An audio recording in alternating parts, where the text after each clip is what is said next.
ሰላም የተወደዳችሁ ሆፕ አካዳሚ ቤተሰቦች በያላችሁበት ሰላማችሁ ይብዛልኝ። ሆፕ አካዳሚ ኦንላይን ትምህርት በመሆን ያገለግላል። ኦንላይን ትምህርትም በማስተማር ላይ እንገኛለን። የምናስተምራቸውም አማርኛ፣ እንግሊዝኛ፣ ሂሳብ እንዲሁም ሌሎችን ተዛማጅ ያላቸውን ትምህርቶች እያስተማርን እንገኛለን። መማር ለምትፈልጉ በተለያየ ሶሻል ሚዲያ አማራጮች መጠቀም በኢሞ፣ በቴሌግራም፣ በዋትሳፕ እንዲሁም እናንተ በምትጠቀሙበት ሶሻል ሚዲያ አማራጮች መጠቀም መማር ለምትፈልጉ ቪዲዮ ላይ በምናስቀምጥላችሁ ስልክ ቁጥር ይደውሉ፣ ይማሩ። የምናስተምረውም ከሰኞ እስከ ዓርብ የፈለጉትን ትምህርት በፈለጉበት ሰዓት እያስተማርን እንገኛለን። እንግዲህ በዛሬው ትምህርታችን አጫጭር አረፍተ ነገሮችን በቀላሉ መንገድ እንዴት አድርገን ነው ማንበብ መጻፍ የምንችለው የሚል ትምህርት ነው ዛሬ የምንመማረው። እንዲሁም በተለያየ ምክንያት ሳትማሩ ለቀራችሁ ገና ከመሰረቱ ከጅምሩ እያስተማርን እንገኛለን። ፊደላትን ወይም ሆሄያትን ለይታችሁ አገጣጥማችሁ ለማንበብና ለመጻፍ ለተቸገራችሁ ገና ከመሰረቱ ከጅምሩም እያስተማርን እንገኛለን። ለዚህ ቪዲዮ አዲስ ስለሆናችሁ ላይክ፣ ሸር፣ ሰብስክራይብ፣ ኮሜንት እያደረጋችሁ ቪዲዮ እስከ መጨረሻ ድረስ አብራችሁን በመከታተል አብራችሁን ቆዩ። እንግዲህ በዛሬው ትምህርታችን አጫጭር አረፍተ ነገሮችን በቀላሉ መንገድ እንዴት አድርገን ነው ማንበብ መጻፍ የምንችለው የሚል ትምህርት ነው ዛሬ የምንመማረው። በመጀመሪያ ደረጃ አንድን አረፍተ ነገር ለማንበብ ፊደላትን ወይም ሆሄያትን በቀላሉ መንገድ መለየት ነው የሚጠበቅብን። ከየትኛው ቤተሰብ እንደመጣ እያንዳንዳቸውን ከለየን በቀላሉ አገጣጥመን ማንበብ መጻፍ እንችላለን ማለት ነው። ከዚህ ጋር እንግዲህ አ ጫ ጭ ር አ ረ ፍ ተ ነገር ለጀማሪዎች ቀለል ባለ መንገድ ይላል። ጠቅለል ስናደርገው አጫጭር አረፍተ ነገር ለጀማሪዎች ቀለል ባለ መንገድ ነው የሚለው። በተለይ ጀማሪ ለሆናችሁ የተወሰነ ቃላትን ለምትሞካክሩ ልጆች አጫጭር አረፍተ ነገሮችን በቀላሉ መንገድ እንዴት ማንበብ መጻፍ እንደምንችል እንመማራለን ማለት ነው። እንግዲህ ከዚህ ጋር የተለያዩ አጫጭር አረፍተ ነገሮች አሉ። በቀላሉ መንገድ እናነባለን፣ እንጽፋለን። የመጀመሪያው ከዚህ ጋር ደስታ ከልብ ይጀምራል ይላል። በአንድ ላይ ደስታ ከልብ ይጀምራል። በአንድ ላይ ስናነበው ደስታ ከልብ ይጀምራል ብለን በቀላሉ መንገድ በዚህ መልኩ አገጣጥመን ማንበብ መጻፍ እንችላለን ማለት ነው። ደስታ ከልብ ይጀምራል። ቀጣይ ደግሞ ተስፋ ሁል ጊዜ ብርሃን ነው ይላል። በአንድ ላይ ስናነበው ተስፋ ሁልጊዜ ብርሃን ነው ይላል። በአንድ ላይ ተስፋ ሁልጊዜ ብርሃን ነው። ተስፋ ሁልጊዜ ብርሃን ነው ብለን በቀላሉ መንገድ በዚህ መልኩ አገጣጥመን ማንበብ መጻፍ እንችላለን ማለት ነው። ተስፋ ሁልጊዜ ብርሃን ነው። ቀጣይ ደግሞ እውቀት የህይወት ቀለም ነው። በአንድ ላይ ስናነበው እውቀት የህይወት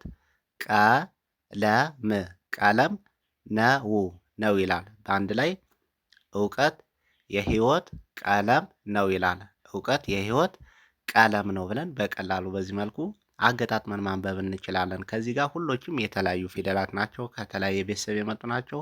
በቀላሉ ፊደላትን ከፊደላት ከለየን ማንበብ መጻፍ እንችላለን። እውቀት የህይወት ቀለም ነው ብለን በቀላሉ መንገድ በዚህ መልኩ ማንበብ መጻፍ እንችላለን። ቀጣይ ደግሞ የዛሬ ልፋት የነገ ውጤት ነው ይላል። በአንድ ላይ ስናነበው የዛሬ ልፋት የነገ ውጤት ነው ይላል። በአንድ ላይ የዛሬ ልፋት የነገ ውጤት ነው። የዛሬ ልፋት የነገ ውጤት ነው ብለን በቀላሉ በዚህ መልኩ አገጣጥመን ማንበብ መጻፍ እንችላለን። የዛሬ ልፋት የነገ ውጤት ነው። ቀጣይ ደግሞ አሁንም የዛሬ እቅድ የነገ ስኬት ነው። በአንድ ላይ ስናነበው የዛሬ እቅድ የነገ ስኬት ነው። ጠቅለል ስናደርገው የዛሬ እቅድ የነገ ስኬት ነው።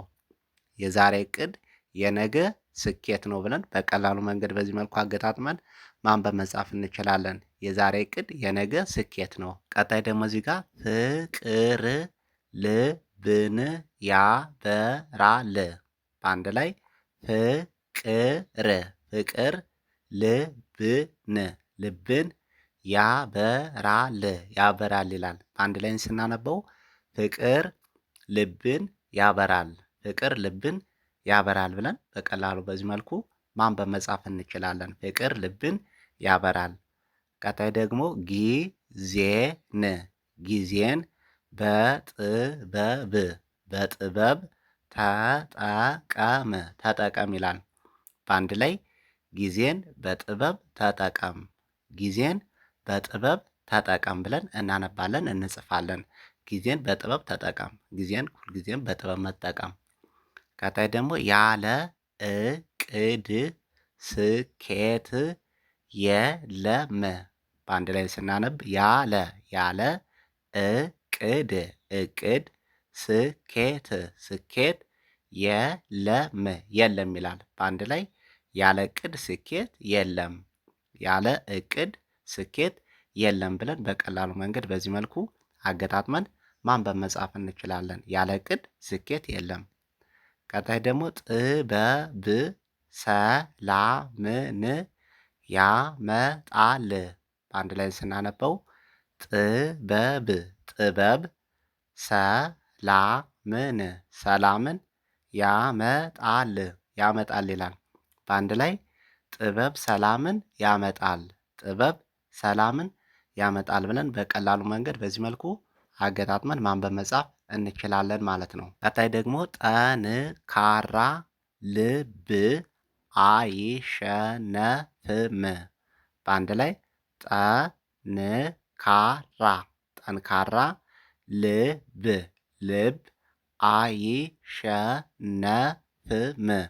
አይሸነፍም ይላል። በአንድ ላይ ጠንካራ ልብ አይሸነፍም ብለን በቀላሉ በዚህ መልኩ አገጣጥመን ማንበብ መጻፍ እንችላለን ማለት ነው። ጠንካራ ልብ አይሸነፍም። እንግዲህ ቀለል ባለ መንገድ አጫጭር አረፍተ ነገሮችን በዚህ መልኩ በቀላሉ ማንበብ መጻፍ እንችላለን። በተለይ ጀማሪ ለሆናችሁ ትንሽ ፊደላትን ወይም ሆሄያትን ከለያችሁ ቃላቶችንም የምትሞካክሩ ልጆች በቀላሉ አጫጭር አረፍተ ነገሮችን በዚህ መልኩ በመጻፍ በማንበብ ቀለል ባለ ሁኔታ መለማመድ እንችላለን ማለት ነው። እንዲሁም በተለያየ ምክንያት ሳትማሩ ለቀራችሁ ገና ከመሰረቱ ከጅምሩ እያስተማረን እንገኛለን። በቀጣይ ቪዲዮአችን እስክንገናኝ መልካም ጊዜ፣ መልካም ቆይታ